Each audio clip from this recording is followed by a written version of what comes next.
दोस्तों 1979 के मार्च महीने की ये बात है। घाटकोपर के सहकार सिनेमा में मिथुन चक्रवर्ती की पिक्चर लगी हुई थी तेरे प्यार में। मिथुन दा उस वक्त के यूथ आइकॉन बन चुके थे और पिक्चर सुपरहिट थी। पिक्चर की टिकट्स मिलना मुश्किल था। लोग ब्लैक में ज्यादा पैसा देकर भी पिक्चर की टिकट्स खरीदना चाहते थे। सहकार सिनेमा के कंपाउंड में कुछ लड़के ब्लैक में पिक्चर की टिकटें बेच रहे थे। ये उनका रोज का काम था। ये सारे लड़के चेंबूर के तिलक नगर के रहने वाले थे। महाराष्ट्र सरकार की एक बॉडी है म्हाडा। इस म्हाडा की तरफ से मजदूरों के लिए, महाराष्ट्रियन मजदूरों के लिए एक बहुत बड़ा अफोर्डेबल हाउसिंग प्रोजेक्ट बनाया गया था चेंबूर के अंदर, जिसका नाम है तिलक नगर। ये सारे महाराष्ट्रियन मजदूरों के लड़के थे। उनका एक लीडर था महज 22 साल का। उसका नाम था राजन निकालजे। ब्लैक में टिकट्स बेचे जाने की वजह से आम आदमी के लिए ज्यादातर सिनेमा घरों के अंदर टिकट्स अवेलेबल होती ही नहीं थी और इसीलिए मुंबई पुलिस ने इन ब्लैक में टिकट्स बेचने वालों के खिलाफ स्ट्रिक्ट एक्शन लेने की ठान ली थी। जब राजन और उसके दोस्त सहकार सिनेमा के ऊपर ब्लैक में टिकट्स बेच रहे थे, तभी अचानक वहां पे पुलिस की रेड पड़ गई। करीब 4-5 पुलिस वाले ब्लैक में टिकट्स बेचने वाले लड़कों को पकड़ रहे थे। उतना ही नहीं तो उन्होंने उन लड़कों के ऊपर लाठीचार्ज करना शुरू कर दिया। राजन ने देखा कि पुलिस उसके दोस्तों को पकड़ रही है और लाठी से मार रही है। उतने में ही एक पुलिस वाला राजन की तरफ बढ़ा और वो उसे लाठी से मारने लगा। राजन सहकार सिनेमा के गेट पर खड़ा था। पूरी पुलिस कंपाउंड के अंदर थी। भागने का पूरा चांस था, लेकिन अपने दोस्तों को छोड़कर अपनी जान बचा के भागना राजन की फितरत में नहीं था। उसने उस पुलिस वाले की लाठी छीन ली और उसी पुलिस वाले के ऊपर लाठी से हमला कर दिया। वो उन सारे पुलिस वालों को मारने लगा जो उसके दोस्तों को मार रहे थे। इस तरह का कोई भी अटैक पुलिस को एक्सपेक्टेड नहीं था। राजन का ये रूप देखकर उसके दोस्तों को भी जोश आ गया, हिम्मत आ गई और वो भी पुलिस के ऊपर अटैक करने लगे। थोड़े ही देर में राजन और उसके दोस्त वहां से भाग चुके थे। ये घटना कोई सामान्य घटना नहीं थी। ऐसा पहली बार हुआ था कि किसी छोटे मोटे क्रिमिनल ने पुलिस की वर्दी पर हाथ डाला हो। मुंबई के पूर्वी इलाके में जितने भी गैंग्स थे, सभी गैंग्स तक ये खबर पहुंच गई थी। राजन सदाशिव निकालजे ये एक महाराष्ट्रियन मजदूर का लड़का था। उसके पापा मुंबई के नजदीक थाने में एक फार्मास्यूटिकल कंपनी थी, उसमें काम करते थे। उस कंपनी का नाम था होचेस्ट फार्मास्यूटिकल्स। राजन के 3 भाई और 2 बहनें थी। इतना बड़ा परिवार उसके पापा की छोटी मोटी कमाई पे तो नहीं चल सकता था। पैसे की बहुत तंगी थी और इसीलिए 5वीं कक्षा के बाद, 5th स्टैंडर्ड के बाद राजन ने स्कूल जाना छोड़ दिया और वो छोटे मोटे काम और मजदूरी करने लगा। जैसे जैसे राजन बड़ा होते गया, वो गलत संगत में पड़ने लगा। तिलक नगर के एरिया में उस वक्त एक छोटा सा गैंग काम करता था जिसे गूंगा गैंग कहते थे। ये गैंग का हेड था जगदीश शर्मा। गूंगा कहने का रीजन यह है कि जगदीश शर्मा बोल नहीं सकता था। राजन निकालजे अब मजदूरी कर करके थक चुका था। उसे कम काम में ज्यादा पैसा कमाना था।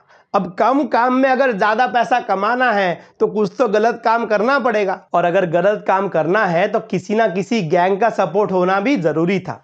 राजन निकालजे ने जगदीश शर्मा का गूंगा गैंग ज्वाइन कर लिया। अब वो बाकी गुंडों के साथ रहकर दुनिया के सारे गलत काम करने लगा। शराब की तस्करी, मूवी टिकट्स का ब्लैक मार्केटिंग, हफ्ता वसूली, रिक्शा वालों से, छोटे छोटे दुकानदारों से हफ्ता वसूली, धमकाना, डराना, ये सारे काम राजन निकालजे करने लगा। सहकार सिनेमा पर जो घटना हुई थी उसके बाद पूर्वी मुंबई का हर एक गैंग चाहता था कि राजन निकालजे उनकी गैंग को ज्वाइन करे, और ऐसे में ही राजन नायर की गोल्डन गैंग ने राजन निकालजे को मिलने बुलाया। गोल्डन गैंग का सरगना था राजन नायर। राजन नायर के ऊपर हमने 2 वीडियोस की एक सीरीज बनाई है, लिंक डिस्क्रिप्शन बॉक्स में दी गई है। राजन नायर ने राजन निकालजे के बारे में बहुत कुछ सुना था।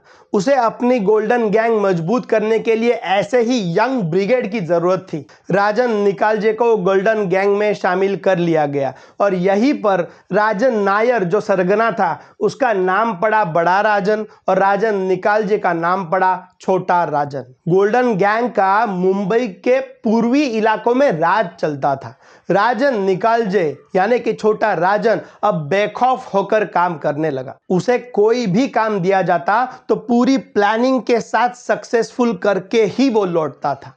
और एक खास बात यह थी कि छोटा राजन सिर्फ एक मैनेजर नहीं था, वो सिर्फ मैनेज नहीं करता था बल्कि जरूरत पड़ी तो वो रास्ते पे उतरकर हैंड्स ऑन खुद होकर भी काम के अंदर शामिल होता था। अराउंड 1983 में एक इंसिडेंस हुआ जिससे ये बात साबित होती है। गोल्डन गैंग का बहुत बड़ा पैसा शराब की स्मगलिंग करके आता था।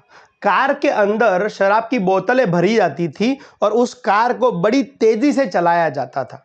पुलिस ने जगह जगह पर नाकाबंदी करना शुरू कर दिया था। छोटा राजन के लोग कार को पुलिस नाकाबंदी से निकालने में डर रहे थे। ये बात देखकर छोटा राजन ने खुद कार चलाई और उस नाकाबंदी से निकाली।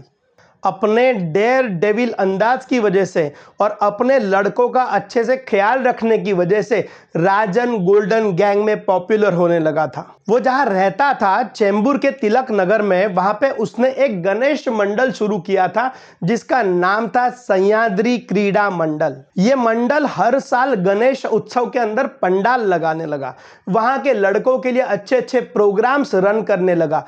इसका पूरा पैसा छोटा राजन प्रोवाइड करता था और इसी की वजह से धीरे धीरे वो चेंबूर के इलाके में पॉपुलर होने लगा। इसी सह्याद्री मंडल की वजह से छोटा राजन की मुलाकात हुई सुजाता ननावरे से।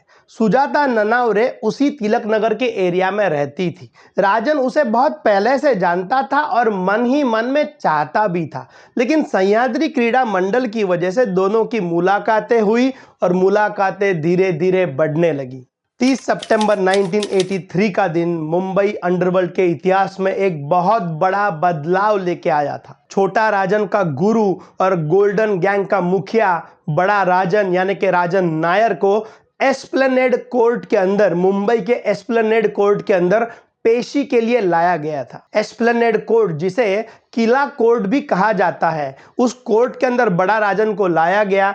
बहुत बड़ा पुलिस बंदोबस्त होने के बावजूद भी उसे कोर्ट के कंपाउंड के अंदर ही मार दिया गया। बड़ा राजन ने पठान गैंग के अमीर ज़ादा को भी ऐसे ही कोर्ट रूम के अंदर मरवा दिया था। पठान गैंग के मुखिया करीम लाला ने इसका बदला लेने का डिसाइड किया। उन्होंने ये काम बड़ा राजन का सबसे बड़ा दुश्मन अब्दुल कुंजू को दे दिया। अब्दुल कुंजू ने चंद्रशेखर सफालिका नाम के ऑटो रिक्शा ड्राइवर को इस काम के लिए चुना और 30 सितंबर 1983 के दिन कोर्ट रूम के अंदर ही बड़ा राजन के ऊपर 4 गोलियां पॉइंट ब्लैंक रेंज से फायर की गई। जब बड़े राजन को मारा गया तब छोटा राजन कोर्ट प्रीमाइसिस में नहीं था, वो अपने घर में था। चेंबूर के तिलक नगर में अपने घर में था।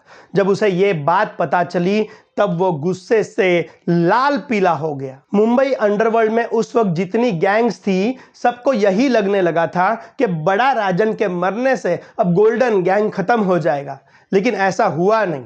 छोटा राजन ने गोल्डन गैंग की कमान संभाली। छोटा राजन ने सभी गैंग मेंबर्स को इकट्ठा किया और बड़ा राजन के मौत का बदला लेने की सौगंध ली। उसे अपने नेटवर्क से पता चला कि ये काम पठान गैंग का है, लेकिन उससे भी ज़्यादा इम्पोर्टेंट बात, ये काम एक्चुअल में करने वाला और कोई नहीं बल्कि अब्दुल कुंजू है। छोटा राजन ने सौगंध खाई कि वो अब्दुल कुंजू को मार देगा। गोल्डन गैंग के सभी मेंबर्स को अब्दुल कुंजू के लिए मन के अंदर गुस्सा था। उसका कारण यह था कि किसी समय पर अब्दुल कुंजू भी गोल्डन गैंग का मेंबर ही था।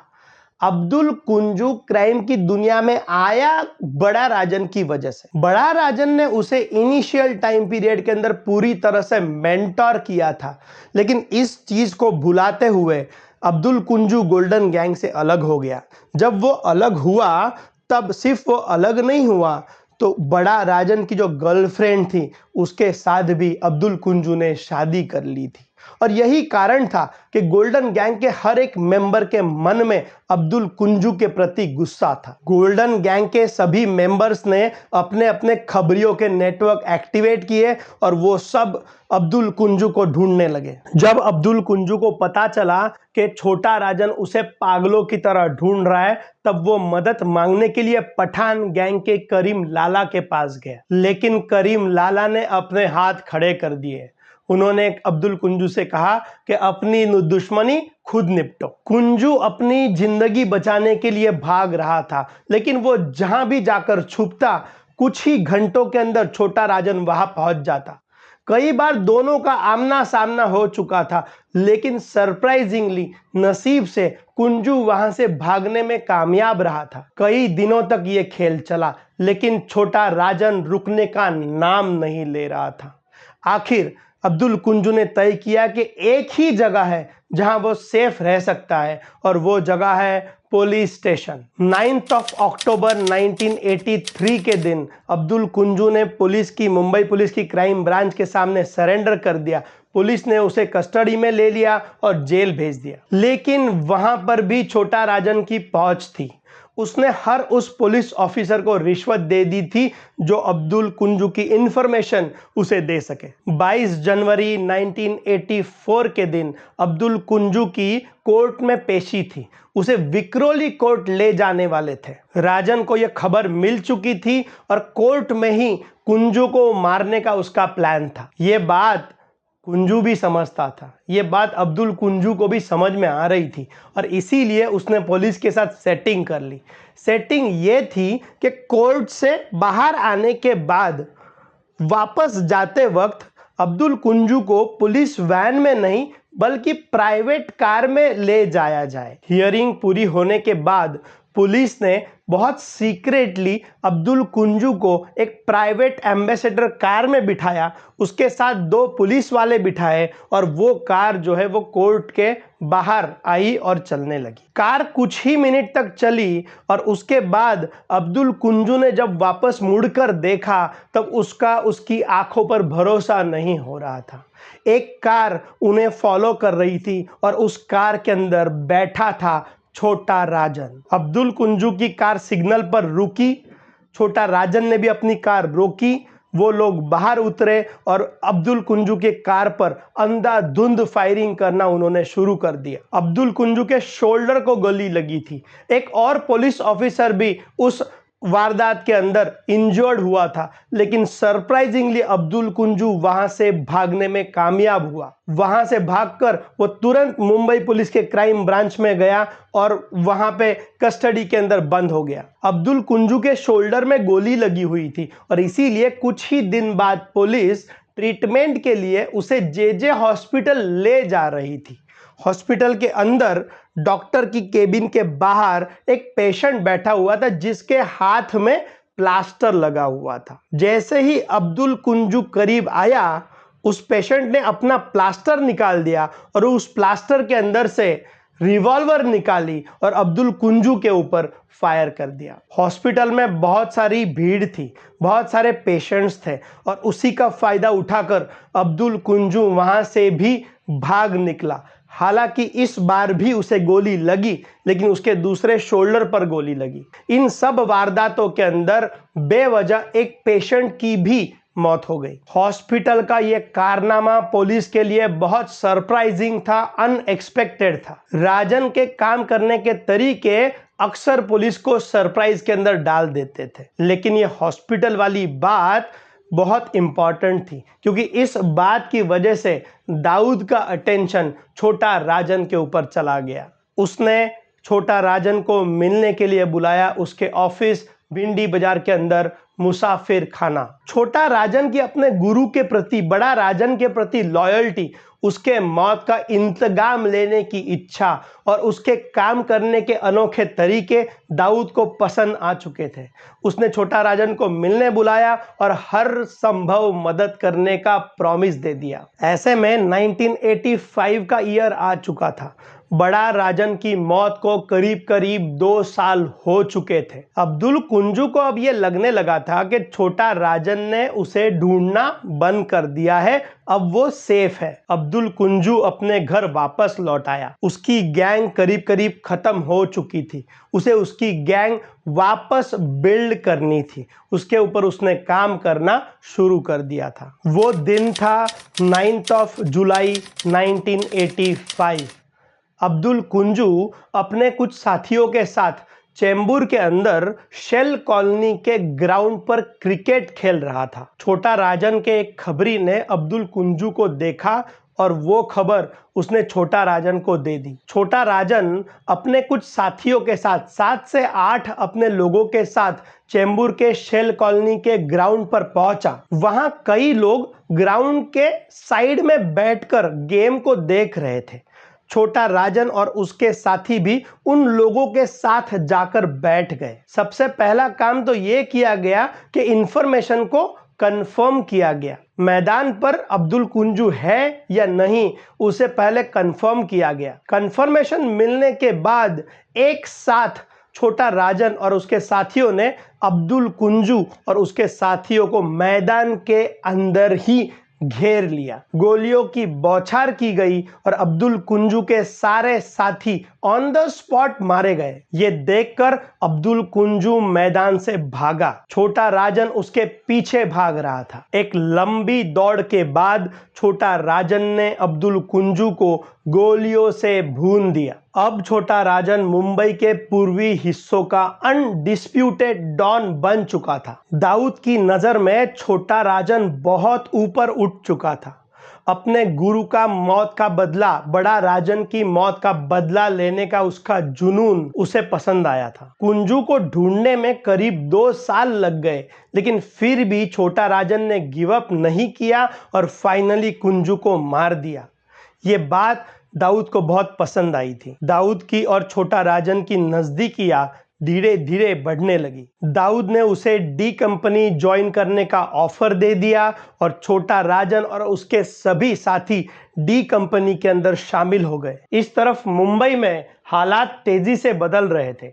1985 में मुंबई के नए पुलिस कमिश्नर अपॉइंट हुए थे, जिनका नाम था DS सोमन। कमिश्नर सोमन ने ऑर्गेनाइज्ड क्राइम के खिलाफ बहुत बड़ी मुहिम चलाई थी। करीम लाला और हाजी मस्तान अब उतने एक्टिव नहीं थे। 1985 में उन दोनों को सीनियर पुलिस इंस्पेक्टर मधुकर झेंडे ने NIA के अंडर अरेस्ट करवा दिया था। अब सिर्फ दाऊद ही एक बड़ा डॉन था जो अरेस्ट हुआ नहीं था। दाऊद के ऊपर पहले से ही कई सारे क्रिमिनल केसेस चल रहे थे। 1984 में दाऊद ने अपने बड़े भाई की मौत का बदला लेने के लिए समद खान को, पठान गैंग के समद खान को मरवा दिया था। वो केस भी उसके ऊपर चल रहा था और दाऊद बेल के ऊपर बाहर था। 1984 में कमिश्नर सोमन ने दाऊद के सारे बेल्स कैंसल करवा दिए थे। उन्होंने दाऊद को पकड़ने की ठान ली थी। बदलते हुए हालातों को दाऊद भी करीबी से देख रहा था। उसे ये बात समझ में आ चुकी थी कि अब बहुत ज्यादा वक्त तक, बहुत ज्यादा साल तक वो मुंबई के अंदर नहीं रह पाएगा। वो इस चीज की प्लानिंग कई सालों से कर रहा था और इसीलिए कई बार वो दुबई जाकर आ चुका था। दाऊद ने तय कर लिया था कि वो अब अपना गैंग दुबई से चलाएगा, लेकिन यहां इंडिया में उसे एक आदमी की जरूरत थी, जो ऐसा एक मजबूत आदमी हो जो इंडिया में रहकर डी कंपनी का इंडिया का ऑपरेशन संभाले, बिजनेसेस को संभाले और डी कंपनी के मेंबर्स को भी संभाले। दाऊद के नजर में एक ही आदमी था, छोटा राजन। 1986 में दाऊद की शादी हुई मेजबीन से।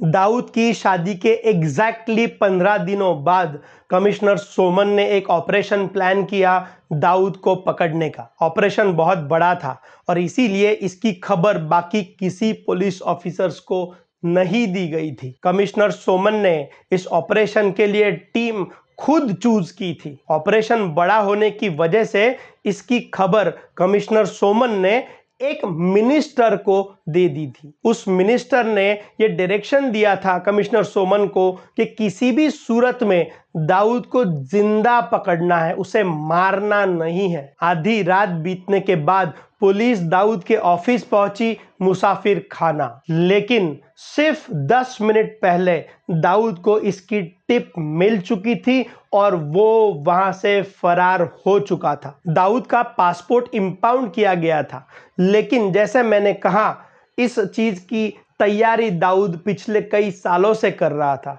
उसने अपना नकली पासपोर्ट भी बनवा के रखा हुआ था। दाऊद ने अपने नकली पासपोर्ट से दिल्ली तक फ्लाइट ली और फिर दिल्ली से उसने दुबई की फ्लाइट पकड़ ली। अब मुंबई के अंदर डी कंपनी का बॉस था छोटा राजन। सहकार सिनेमा पर ब्लैक में टिकट बेचने वाला एक मामूली लड़का से मुंबई का सबसे बड़ा अंडरवर्ल्ड डॉन, ये पूरा जर्नी राजन निकालजे ने तय किया हुआ था। लेकिन ये तो सिर्फ शुरुआत थी। आगे जाकर छोटा राजन का सफर कैसा रहा, उसने कौन सी वारदातें की, अशोक जोशी का मर्डर कैसे हुआ, जे हॉस्पिटल की शूटिंग के अंदर छोटा राजन का क्या रोल था, छोटा राजन डी कंपनी से कब, कैसे और क्यों अलग हुआ, ये सब कुछ जानेंगे अगले वीडियोस के अंदर। छोटा राजन के ऊपर की वीडियो सीरीज का ये पहला पार्ट था और 2 वीडियोस छोटा राजन के ऊपर हमारी तरफ से पब्लिश किए जाएंगे। उन वीडियोस का नोटिफिकेशन रिसीव करने के लिए चैनल को जरूर सब्सक्राइब कीजिएगा और बेल आइकॉन जरूर दबाइएगा। वीडियो को जरूर लाइक कीजिएगा। धन्यवाद।